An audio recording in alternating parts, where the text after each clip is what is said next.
Hi viewers, welcome to our channel. ప్రస్తుతం మనతో పాటు రైటర్ కనగాల జయకుమార్ గారు ఉన్నారు. వారితో ఒకసారి మాట్లాడదాం. సార్ నమస్కారం. సార్ నమస్తే బాబు. సార్ ఇవాళ ఏ అంశాల గురించి మీరు చెప్పబోతున్నారు సార్? ఇవాళ చిరంజీవి గారు ఎలక్షన్స్కి వచ్చే ముందు చాలామంది చిరంజీవి రాజకీయాల్లోకి వస్తున్నాడు, రాణిస్తాడా అనేటటువంటి సందేహం ఉంది కొంతమందికి. ఇప్పుడు సినిమా వాళ్ళు ఎవరు రాజకీయాల్లోకి వచ్చినా సరే సినిమా వాళ్ళు వీళ్ళకేం తెలుస్తుంది అనేటటువంటి ఒక అభిప్రాయం ఉంది. అయితే తమిళనాడు అయితే సినిమాలు రాజకీయాలు ప్యారలల్గా వెళతాయి. సినిమా రాజకీయం రెండు ముడిపడే ఉంటాయి తమిళనాడులో. కానీ తెలుగులో దానికి భిన్నంగా ఉంటుంది. అటువంటప్పుడు రామారావు గారు వచ్చారు. రామారావు గారు అద్భుతంగా చేశారు. చేసిన తర్వాత సరే చంద్రబాబు నాయుడు గారు వచ్చారు. తర్వాత చిరంజీవి గారు రాజకీయాల్లోకి వస్తూ ఉంటే ఇటువంటి సందేహం వెలిబుచ్చారు కొందరు. అయితే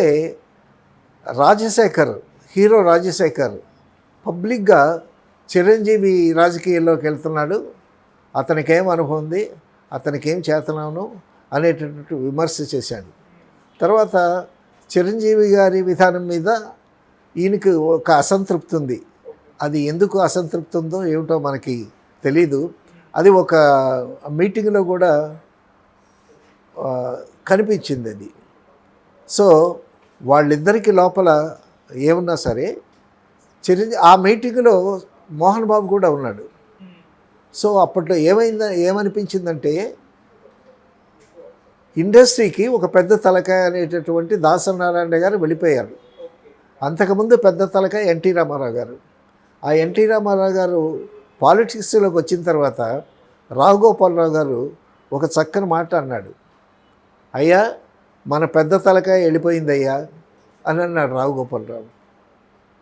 అంటే రామారావు గారు ఇండస్ట్రీలో ఉన్నంత వరకు ఎవరూ వాళ్ళ రెమ్యునరేషన్స్ పెంచలేదు.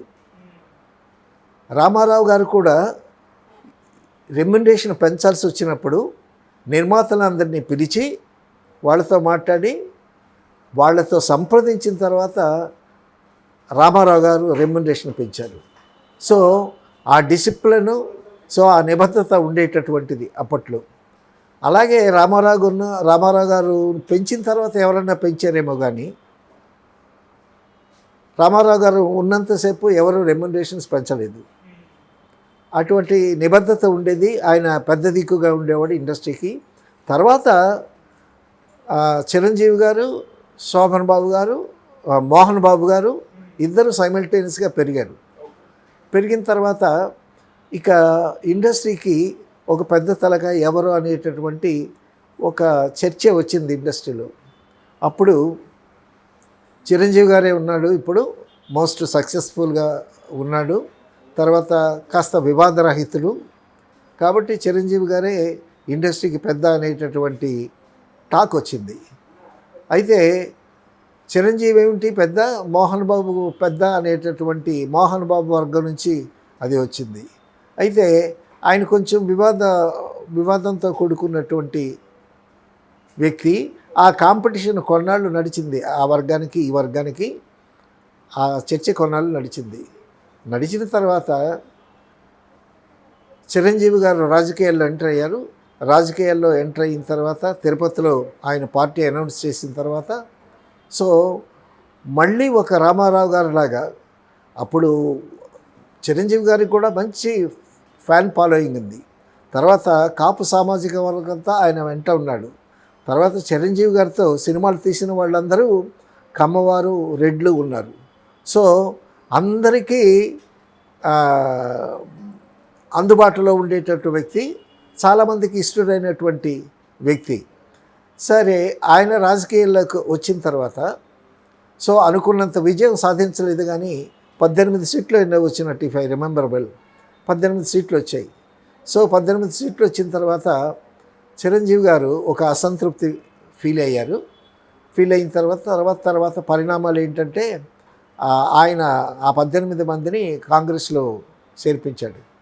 సో చేర్పించిన తర్వాత ఆయన సెంట్రల్ మినిస్టర్ అయ్యాడు. ఆ విధంగా చిరంజీవి గారు అంచెలంచెలుగా ఎదిగాడు. సో ఆయన మంత్రిగా చేసిన తర్వాత మళ్ళీ he came back to films.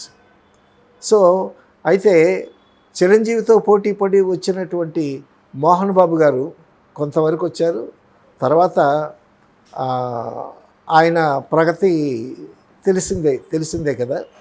So తర్వాత పవన్ కళ్యాణ్ రాజకీయ రంగంలో దిగిన తర్వాత సో అప్రతిహతంగా వచ్చాడు పవన్ కళ్యాణ్. తర్వాత ఎంత అప్రతిహతంగా వచ్చాడంటే పవన్ కళ్యాణ్, ఒక ఫ్యాను డయాస్ మీదకి వచ్చి గబుక్కున పవన్ కళ్యాణ్ వాటేసుకుంటే వచ్చి కాళ్ళకి దండం పెట్టాడు.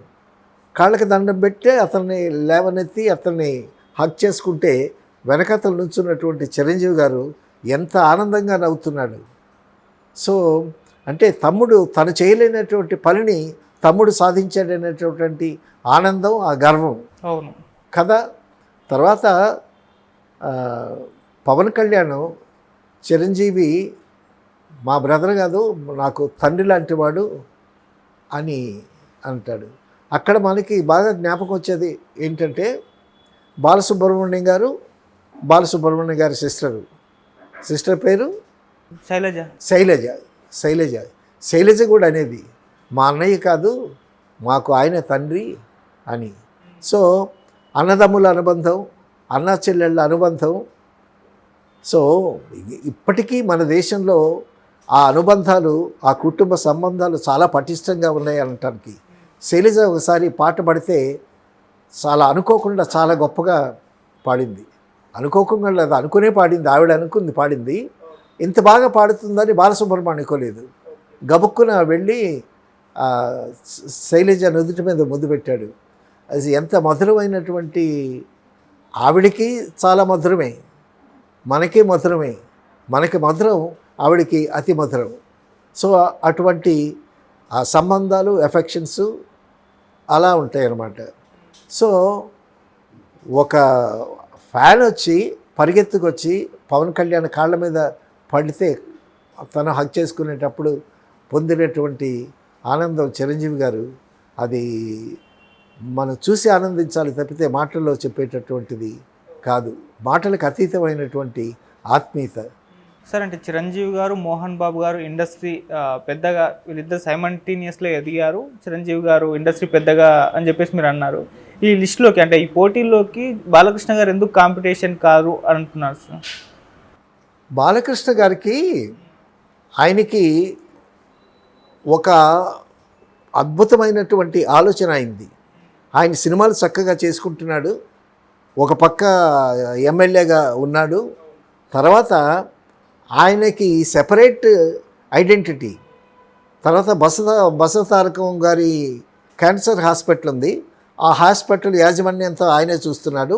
ఆ హాస్పిటల్ చాలా అద్భుతంగా నడుస్తూ ఉంది, అక్కడికి చాలా సర్వీస్ చేస్తున్నాడు ఆయన. సో ఆ హాస్పిటల్ ద్వారా ఒక పక్క తన కాన్స్టిట్యూషన్ చూసుకుంటున్నాడు, ఒక పక్క సినిమాలు చూస్తున్నాడు. సో ఆయన కాంపిటీషన్లో లేకపోయినా he got his own image. ఆ ఇమేజ్ని కాపాడుకుంటూ వెళుతున్నాడు. ఆయనకి రాజకీయాల్లో ఉన్నా లేకపోయినా కొన్ని చోట్ల దేశంలో ఆయన ఫ్యాన్స్ బ్రహ్మానందం పడతారు. రాయలసీమలో అయితే ఆయన్ని నెత్తి మీద పెట్టుకుని అభిమానించేటటువంటి ప్రేక్షకులు ఉన్నారు.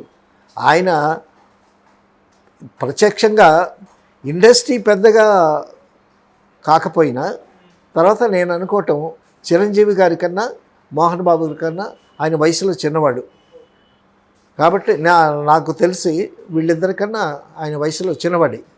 సో తనకుండేటటువంటి వ్యాపకాలు, అద్భుతమైనటువంటి వ్యాపకాలు ఉన్నాయి. మంచి సినిమాలు చేశాడు. తర్వాత 3 సినిమాలు వరుసగా సూపర్ హిట్లు ఇచ్చాడు. ఒక పక్క ఎమ్మెల్యేగా ఉంటున్నాడు, తన నియోజకవర్గం చూస్తున్నాడు, ఒక పక్క హాస్పిటల్ వ్యవహారం చూస్తున్నాడు. సో అంతకన్నా ఏం కావాలి ఆయనకి? ఇప్పుడు ఇండస్ట్రీకి పెద్ద అనేటటువంటిది ఒక పదవేం కాదు, అదేంటంటే నలుగురు అనుకుంటే వచ్చేటటువంటిది. చిరంజీవి రాజకీయాలకి ఏమి పనికొస్తాడు అని రాజశేఖర్ గారు అంటే, తర్వాత చిరంజీవి సక్సెస్ఫుల్గా అయ్యాడు. తర్వాత కేంద్ర మంత్రి చేశాడు కదా ఆయన. సో కేంద్ర మంత్రిగా చేయటం అంటే మామూలు విషయం కాదు. ఎలక్షన్స్లో చిరంజీవి ఒక వేవ్ లాగా వస్తాడని అనుకున్నారు. సో అనుకున్నది కాలేదు. ఒక 18 మంది వచ్చారు. 18 మంది కొత్త పార్టీ పెట్టేటప్పుడు చిరంజీవి గారు వెనకతల 18 వచ్చారంటే చిన్న విషయం ఏం కాదు. సో తర్వాత సెంట్రల్ మినిస్టర్ కూడా అయ్యాడు ఆయన. సో అంచెలంచెలుగా ఆయన పాపులారిటీ పెరిగింది. సో పవన్ కళ్యాణ్ కూడా రాజకీయాల్లోకి వచ్చి ఒక వెలిగిన తర్వాత ఇప్పుడు ఆటోమేటిక్గా చిరంజీవి గారు ఒక పెద్ద తలకాయ అయ్యాడు ఇండస్ట్రీకి. ఎలక్షన్స్లో అల్లు అర్జున్ వైసీపీ ఫ్రెండ్ ఒక అతను ఉంటే నిలబడితే అతన్ని క్యాన్వాస్ చేయడానికి వెళ్ళాడు. అక్కడికి వెళితే అక్కడికి క్యాన్వాస్ చేయడానికి వెళ్ళినట్టే కదా. అవును. అప్పుడు చాలామంది ఏమనుకున్నారు, చిరంజీవి వర్గంలో ఉండేటటువంటి మనిషి కదా అక్కడికి వెళ్ళాడేంటి అని చాలామంది పెదవి విరిచారు.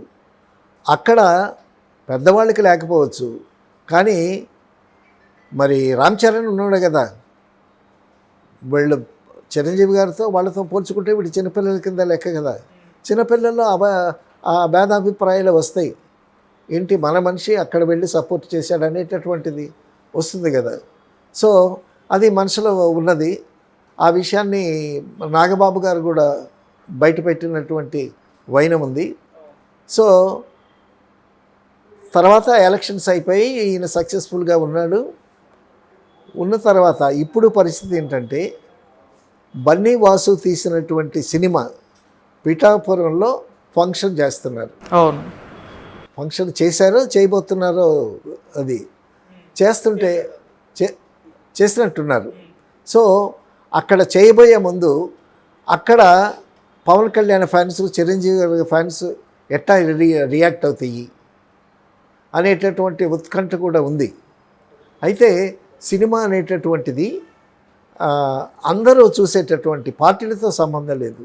కళాకారులు ప్రజలందరికీ సంబంధించినటువంటి వాళ్ళు కాబట్టి ఏంటంటే, సో సినిమా వాళ్ళు రాజకీయాల్లోకి వస్తే ఫుల్ ప్లెడ్జర్గా రావాలి పవన్ కళ్యాణ్ లాగా, ఒకప్పటి చిరంజీవి గారి లాగా.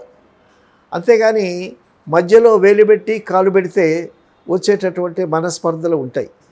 సో ఆ మనస్పర్ధలకి అల్లు అర్జున్ గారు కారణమయ్యారని చెప్పుకోవాలి. తర్వాత ఇప్పుడు బయట మీడియా కానీ లేకపోతే ప్రజలు కానీ ఫ్యాన్స్ కానీ అనుకునే విషయాలు. సో ఎక్కడైనా సరే కుటుంబంలో కూడా చిన్న చిన్న మనస్పర్ధలు వస్తాయి. వాళ్ళందరూ ఒకటే, వాళ్ళందరూ కలిసిపోతారు. కలవాలని కూడా మనం కోరుకోవాలి. Okay sir.